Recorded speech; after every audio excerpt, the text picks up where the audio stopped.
चुड़ैल ने सतीश को पकड़ लिया और अपने हथियार से सतीश का गला काट दिया।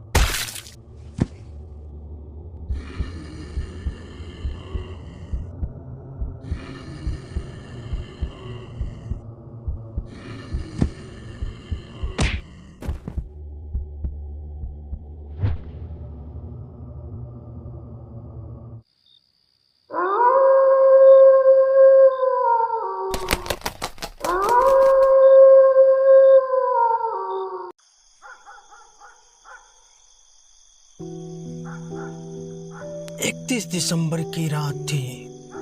ठंड काफी बढ़ चुका था। फिर कोहरे ने अपना पांव पसारना शुरू कर दिया। चारों तरफ कोहरा ही कोहरा था और कोहरे के साथ पछियां हवा भी चलने लगी।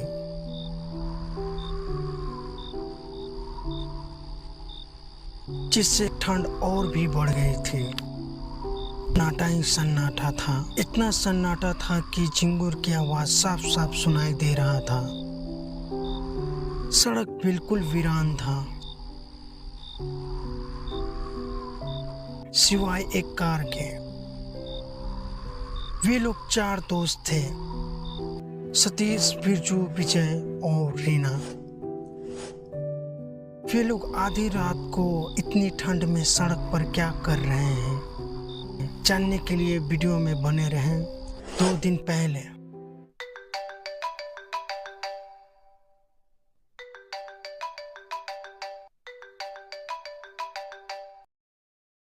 हेलो, कैसे हो बिरजू? मैं मस्त हूँ यार, तू बता, तू कैसा है? मैं तो मजे में हूँ। इस बार न्यू ईयर का क्या प्रोग्राम है? यार इस बार कहीं घूमने चलते हैं। हम लोग हर साल न्यू ईयर की पार्टी शहरों में शोर शराबों में मनाते हैं। क्यों न इस बार जंगलों में एडवेंचर करके और प्रकृति के साथ जुड़े रहकर न्यू ईयर मनाया जाए। तेरा आइडिया बुरा भी नहीं है। ठीक है, इस बार न्यू ईयर की पार्टी मेरे घर पर होगी। तेरे घर?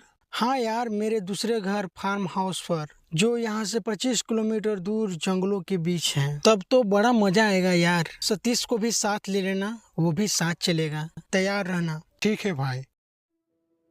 लोग न्यू ईयर की पार्टी मनाने विजय के दूसरे घर यानी फार्म हाउस जा रहे हैं, जो यहाँ से 25 किलोमीटर दूर जंगलों के बीच है।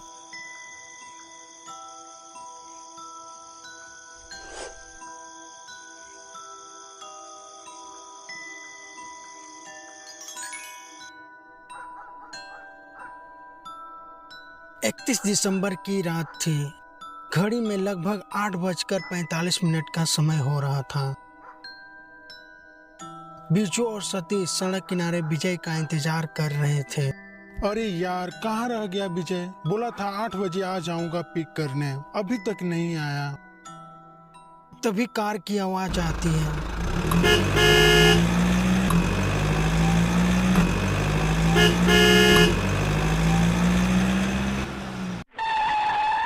वे लोग कार से निकलते हैं। बिरजू और सतीश ने देखा कि विजय के साथ एक लड़की थी जो काफी सुंदर थी। यार कितनी देर कर दी। सॉरी भाई, मुझे देर हो गई। इससे मिलो, यह रीना है। यह मेरी बहुत अच्छी दोस्त है। हाल ही में हम लोग मिले और दोस्त बन गए। बिरजू धीरे से सतीश को बोलता है। समझ रहे हो विनोद, दोस्त हैं। बिरजू और सतीश रीना से हाय हेलो करते हैं और अपना परिचय देते हैं। हाय रीना, मेरा नाम बिरजू है। और मेरा नाम सतीश है। 9 बज चुका था। अब लोग कार में बैठते हैं और चल दिए विजय के फार्म हाउस की ओर।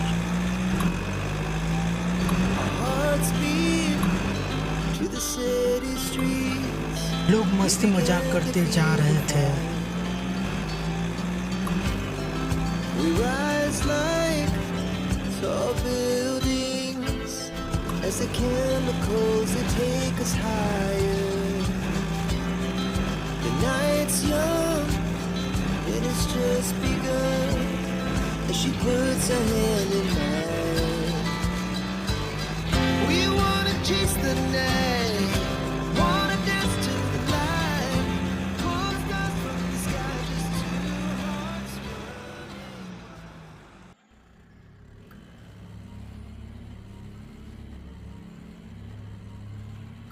अचानक ठंड बढ़ने लगी और घना कोहरा छाने लगा, जिससे सड़क साफ साफ दिखाई नहीं दे रहा था। इसलिए वे लोग गलत रास्ता पकड़ लेते हैं। इस सड़क के दोनों ओर घना जंगल था, जो काफी डरावना था। वे लोग इस जंगल के रहस्य से अनजान थे। आए दिन उस जंगल से अजीबोगरीब घटना हो रही थी।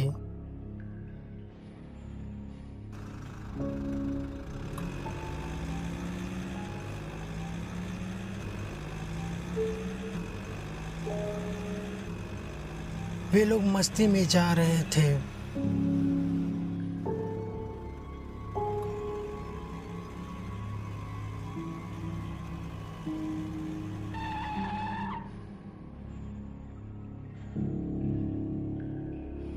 तभी उन्होंने विरंगा जंगल के डेंजर वे बोर्ड को देखा। यार, लगता है कि हम लोग रास्ता भटक गए हैं। हम लोग विरंगा जंगल में हैं। क्या विरंगा जंगल? ये तो बहुत खतरनाक जंगल है। क्या मजाक कर रहे हो यार? ये मजाक नहीं है। यह जंगल देखने में जितनी ही खूबसूरत है उतना ही खतरनाक है। यार, ये सब झूठी अफवाहें हैं। तुम लोग इन सब बातों पर विश्वास करते हो? बहस मत करो यार, नया साल आने वाला है, सफर का आनंद लो। और रीना कुछ नहीं बोल रही थी, वो तो सफर का आनंद ले रही थी। विजय गाड़ी को मोड़ता है। वे लोग शॉर्टकट रास्ते से जाते हैं, क्योंकि विजय को फार्म हाउस जाने का शॉर्टकट रास्ता मालूम था। उनका फार्म हाउस बस 5 किलोमीटर दूर था।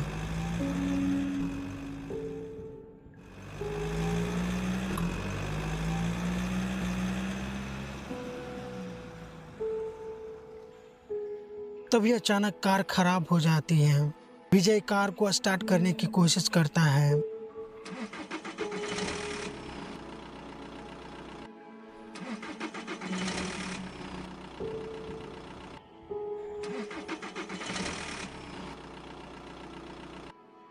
पर उसकी हर कोशिश नाकाम हो जाती है। कार स्टार्ट होकर बंद हो जाती थी। क्या हुआ विजय? रीना, लगता है हमारा कार खराब हो गया। अरे यार, कार अभी खराब होना था। हम लोग बस पहुंचने ही वाले थे और कार अभी खराब हो गई। अब हम लोग क्या करें? अरे यार, कार खराब हो गई। कार को भी अभी खराब होना था। हम लोग बस पहुंचने ही वाले थे। और जब विजय मैकेनिक को फोन लगाने की कोशिश करता है तो देखता है उसके फोन में नेटवर्क नहीं बता रहा, और सभी के फोन का यही हाल था। वे लोग एक भयानक खतरे से अनजान थे। उनके ठीक ऊपर एक आदमखोर खूंखार चुड़ैल उन लोगों के ऊपर से सब देख रही थी। 무궁화 꽃이 피었습니다.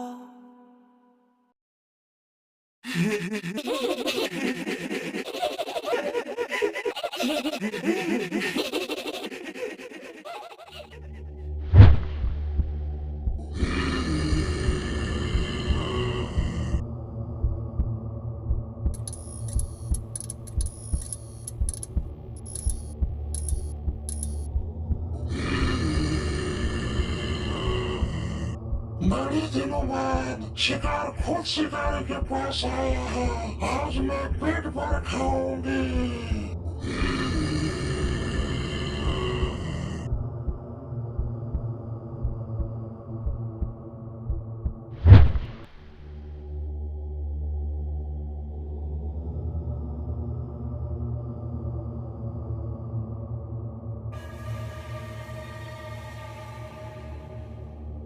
यार, समझ नहीं आ रहा है अब हम लोग क्या करें। कोई बात नहीं, घर बस 5 किलोमीटर की दूरी पर है। तुम्हारा क्या मतलब है हम उतना दूर पैदल जाएं? तुम्हारा दिमाग खराब है? रात का समय है, जंगली जानवरों और डाकुओं से हमें खतरा हो सकता है, इसलिए हमें कहीं नहीं जाना चाहिए। तुम्हारा मतलब हम यहीं रुके? अरे यार, ठंड धीरे धीरे और बढ़ रही है और हमारा घर बस 5 किलोमीटर की दूर पर है। पैदल चलें तो 2 घंटों में वहाँ पहुँच जाएंगे। विजय ठीक कह रहा है, हम लोग पैदल चले तो वहाँ 2 घंटों में पहुँच जाएंगे। हम लोग जा रहे हैं, तुमको चलना है तो चलो। विजय सही बोल रहा है, हमें यहाँ से चलना चाहिए। अरे क्यों आ गया इन लोगों के साथ? घर ही पर सही था। वे लोग टॉर्च जलाकर आगे की ओर बढ़ने लगे।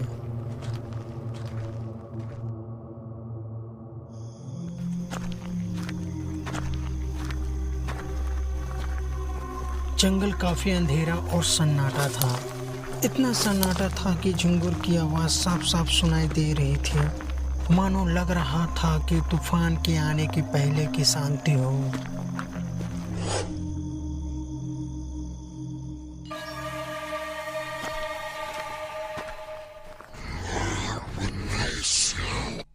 अचानक उन लोगों को भयानक आवाज सुनाई देती है, जिसे सुनकर वे लोग घबरा जाते हैं। अरे यार, ये क्या हो रहा है? मुझे बहुत डर लग रहा है विजय। कुछ नहीं यार, जंगली जानवर होगा और कुछ नहीं। फिर जंगली जानवरों की आवाज सुनाई देने लगती है और वे लोग धीरे धीरे आगे बढ़ने लगते हैं।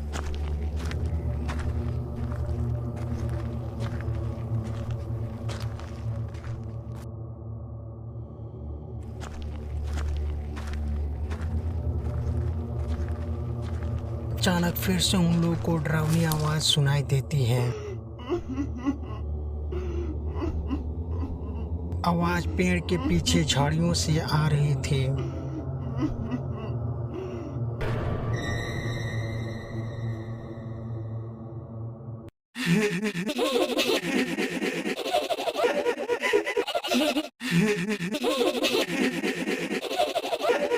वे लोग झाड़ियों की ओर देख ही रहे थे, तभी चुड़ैल उन लोगों के ठीक पीछे आकर खड़ी हो गई।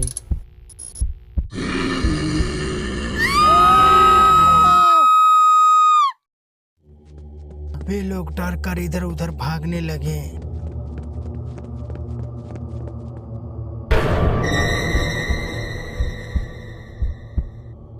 चुड़ैल ने सतीश को पकड़ लिया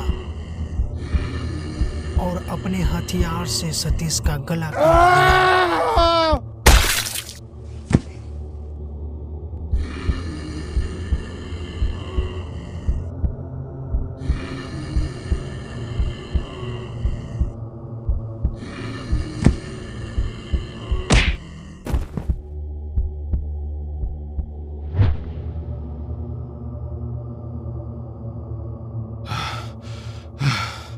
बिरजू भागने के चक्कर में विजय और रीना से अलग हो जाता है। बिरजू उन लोगों को ढूंढने लगता है।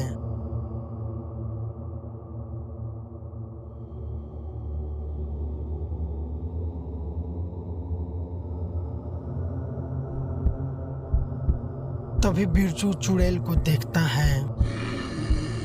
चुड़ैल काफी गुस्से में लग रही थी। उसकी आंखें लाल लाल थी और उसका शरीर सड़ा गला था और उसके मुंह से लार टपक रहा था। यह देखकर बिरजू की तो होश उड़ गई। डर के मारे उसके माथे से पसीना निकलने लगा और उसका दिल जोरों से धड़क रहा था।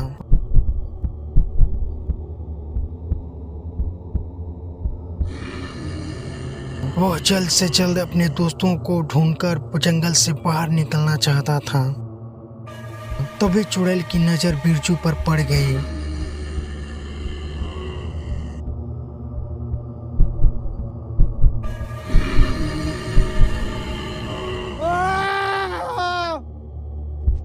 बिरजू भागने लगा। चुड़ैल उसके ठीक पीछे थी। चुड़ैल ने उसे मार दिया।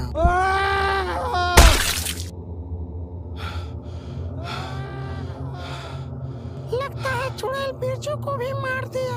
हमें जल्द से जल्द इस जंगल से बाहर निकलना चाहिए, तभी हम बच पाएंगे। सब मेरी गलती है। मैं उन लोगों को यहाँ क्यों लाया? मुझे माफ कर दो सतीश और बिरजू। मैं कुछ नहीं कर सका यार।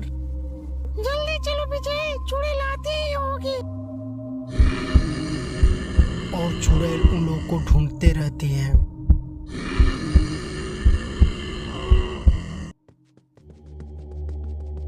वे लोग दौड़ते दौड़ते हांफने लगते हैं। उनका दिल जोरों से धड़क रहा होता है और वे लोग काफी थक चुके होते हैं।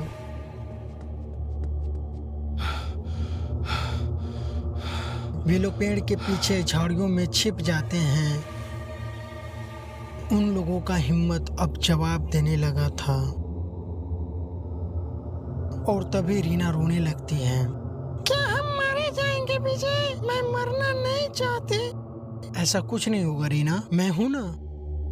रीना मरना नहीं चाहती थी क्योंकि उसकी माँ बहुत बीमार रहती थी। वो अपने माँ से बहुत प्यार करती थी। अगर रीना को कुछ हो जाता है तो उसकी माँ का क्या होगा।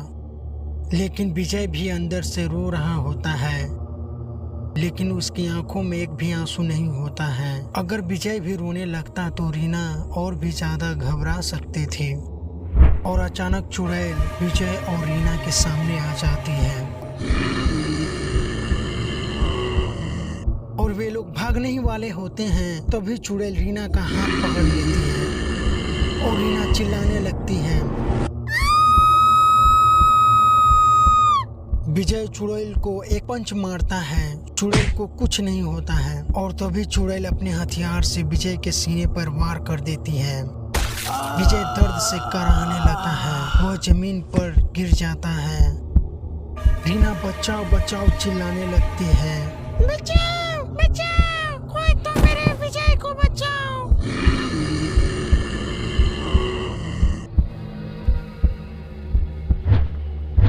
अब चुड़ैल रीना का गर्दन दबोच लेती है और आसमान में टांग देती है। तभी विजय को होश आता है और अपने सीने से उस हथियार को निकालकर चुड़ैल के हाथ को काट देता है और फिर उसके गर्दन को धड़ से अलग कर देता है।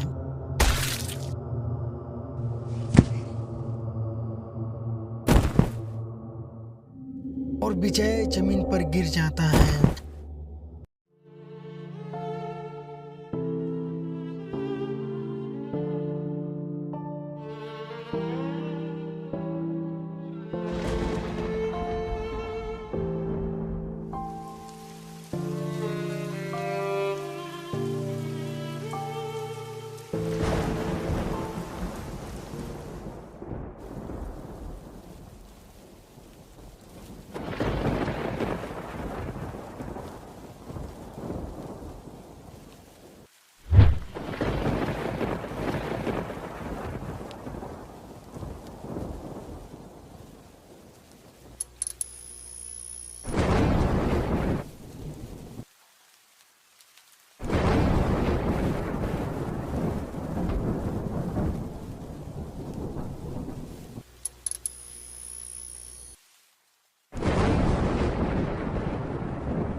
क्या तुम पागल हो? यहाँ पानी के अलावा कुछ नहीं है, तुम डूब जाओगे।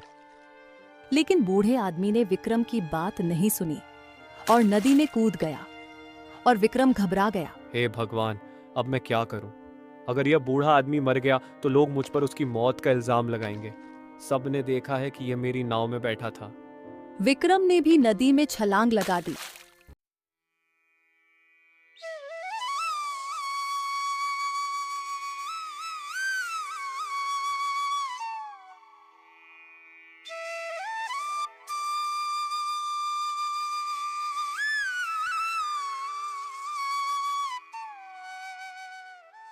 नवतपुर गांव में एक नाविक रहता था जिसका नाम विक्रम था। नवतपुर गांव की सीमा तक पहुंचने के लिए लोगों को नाव की सहायता लेनी पड़ती थी। विक्रम एक सीधा साधा नाविक था। उसके परिवार में एक पत्नी और एक बूढ़ी माँ थी। विक्रम बहुत गरीब था। नवतपुर गांव के लगभग हर व्यक्ति का विक्रम पर कर्ज था। एक दिन जब विक्रम अपनी नाव पर पहुंचा तो गांव का सेठ रतनलाल कुछ लोगों के साथ उसके पास आया। बस करो विक्रम, अब बहुत हो चुका। तुम 6 महीने से मुझे टाल रहे हो। आज मैं अपना पैसा लेकर ही रहूंगा। थोड़ा और समय दे दीजिए मालिक। आप जानते हैं कि अभी व्यापार कितना खराब चल रहा है। तुम्हारा व्यापार खराब नहीं है। नवतपुर गांव आने जाने के लिए लोगों को तुम्हारी नाव की जरूरत पड़ती है। इसके अलावा यह इलाका पर्यटकों वाला भी है। यहाँ पर्यटकों की कोई कमी नहीं है। मालिक, पूरा गांव जानता है कि मेरा भाग्य कितना खराब है। मैं पैसे कमाने के लिए बहुत मेहनत करता हूँ, लेकिन किसी न किसी वजह से वह पैसा खर्च हो जाता है। रतनलाल ने विक्रम का मजाक उड़ाते हुए अपने आदमियों से कहा, सुनो, इसने क्या कहा? यह पैसे कमाने के लिए मेहनत करता है, लेकिन खुद नहीं जानता कि उसका पैसा कहाँ खर्च हो जाता है। फिर रतनलाल ने गुस्से में विक्रम से कहा, क्यों नहीं कहते कि तुम मूर्ख हो? तुम सारा पैसा मौज मस्ती में उड़ा देते हो। तुम्हें मूर्ख बनाने के लिए और कोई नहीं मिला। नहीं मालिक, ऐसा मत कहिए। नवतपुर का हर व्यक्ति जानता है कि मैं कितना ईमानदार हूँ। मेरे घर में मेरी पत्नी और बूढ़ी माँ रहती है। मैंने नहीं पूछा कि तुम्हारे घर में कौन रहता है। मुझे सिर्फ मेरे पैसों से मतलब है। और तुम्हारी ईमानदारी? तुमने पूरे गांव से कर्ज ले रखा है, और जहां तक मुझे पता है तुमने किसी का भी पैसा नहीं लौटाया। कृपया मुझे कुछ और समय दीजिए मालिक। मैं वादा करता हूँ कि आपका पैसा लौटा दूंगा। ठीक है, लेकिन इस बार मैं तुम्हें 10 दिन से ज्यादा समय नहीं दूंगा। अगर 10 दिन में मेरा पैसा नहीं मिला तो मैं तुम्हारा घर छीन लूंगा और तुम्हें बाहर फेंक दूंगा। यह कहकर रतनलाल चला गया।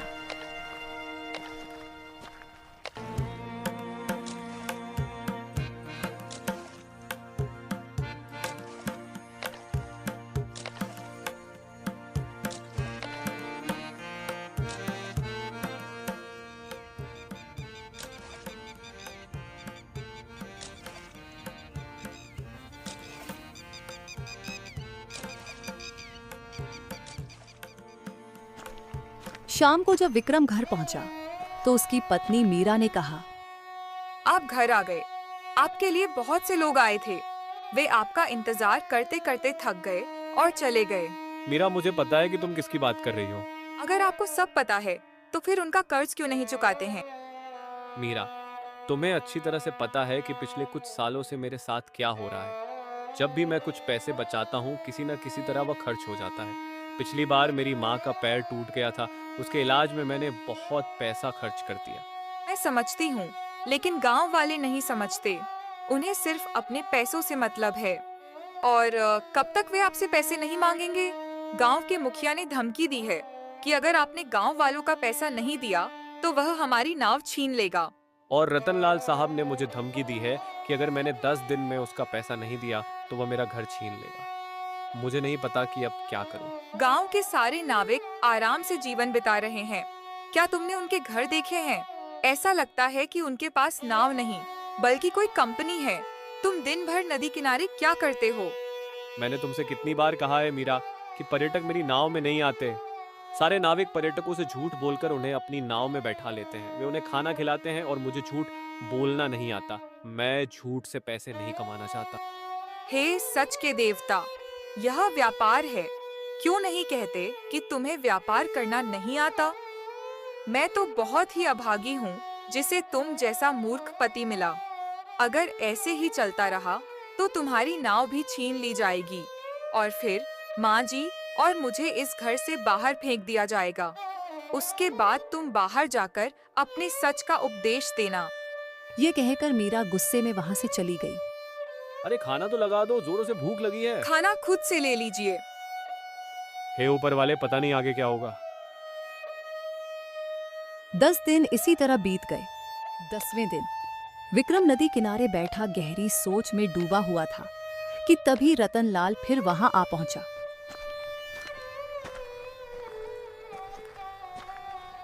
याद है ना विक्रम, आज तुम्हारा आखिरी दिन है।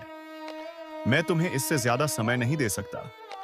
शाम को मैं तुम्हारे घर पैसे लेने आऊंगा। मेरा पैसा तैयार रखना, नहीं तो अपना सामान बांधकर चुपचाप घर छोड़ देना। यह कहकर रतनलाल चला गया।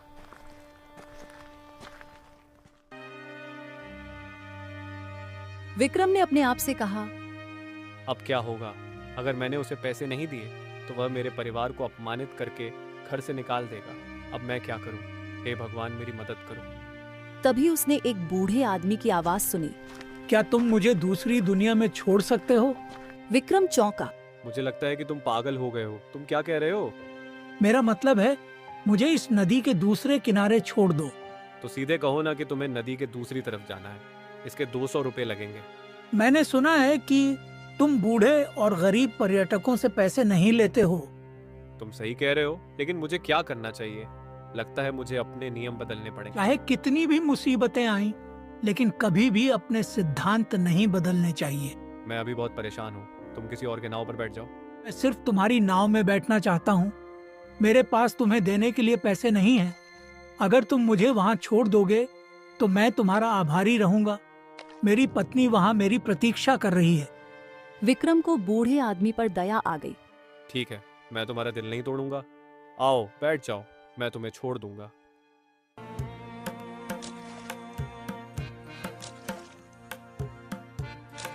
विक्रम की नाव नदी के बीच में पहुंची। तभी बूढ़े आदमी ने कहा, मुझे यहाँ छोड़ दो।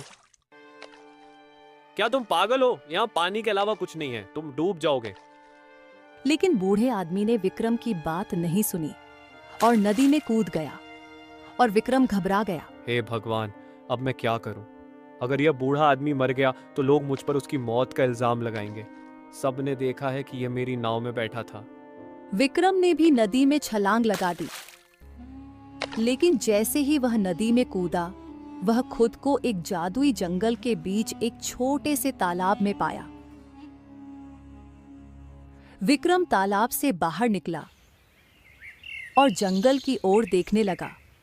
तभी उसने एक तेज आवाज सुनी, कोई है मेरी मदद करो, कोई है मेरी मदद करो, कोई है मेरी मदद करो। बेटा, मेरी डाल थोड़ी झुक गई है, इसे सीधा कर दो, मुझे दर्द हो रहा है। विक्रम ने देखा कि एक पेड़ उससे बात कर रहा था। वह डर गया। डरो मत, अगर तुमने मेरी मदद की तो मैं तुम्हें रास्ता दिखाऊंगा। विक्रम ने पेड़ की डाल को सीधा किया। अचानक उसके सामने सोने की एक सुंदर सड़क प्रकट हो गई। चिंता मत करो, तुमने मेरी मदद की है, इसलिए मैंने तुम्हारे लिए यह सोने की सड़क बनाई है।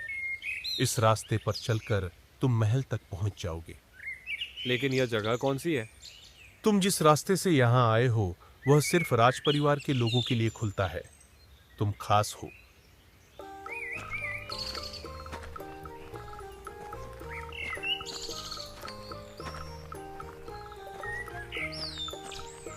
कुछ देर चलने के बाद विक्रम ने एक पेड़ देखा जिस पर लाल सेब लटक रहे थे।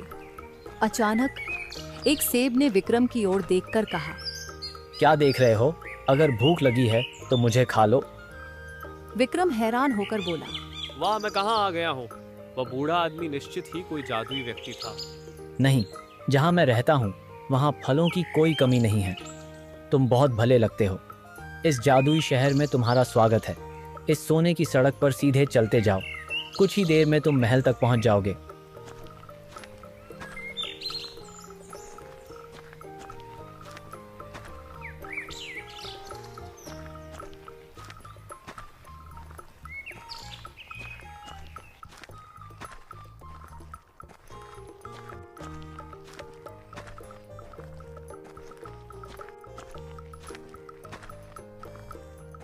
कुछ समय बाद विक्रम महल के सामने पहुंच गया। तभी किसी ने उसके कंधे पर हाथ रखा। विक्रम ने मुड़कर देखा तो वही बूढ़ा आदमी उसके सामने खड़ा था, जो अब एक सुंदर राजकुमार के रूप में था। यह सारा राज्य मेरा है। तुम अब धरती पर नहीं बल्कि एक दूसरी जादुई दुनिया में हो। दूसरी दुनिया? मैं समझा नहीं। दरअसल नदी के बीच में एक जादुई दुनिया का दरवाजा खुलता है और यह एक जादुई दुनिया है। आपका महल तो सोने का लगता है। हाँ, वे सोने के बने हुए हैं। मैं कई दिनों से तुम्हें नाव पर उदास देख रहा था। मैं जानता हूं कि तुम्हारा स्वभाव बहुत अच्छा है, लेकिन तुम्हारी दुनिया में अच्छे लोगों के साथ अच्छा व्यवहार नहीं होता है, जबकि हमारी दुनिया में ऐसा नहीं होता है। इसलिए मैंने सोचा कि मुझे तुम्हारी मदद करनी चाहिए। यह कहकर राजकुमार विक्रम को महल के अंदर ले गया, जहां सोने के सिक्कों का ढेर लगा हुआ था। ये सारे सोने के सिक्के तुम्हारे हैं।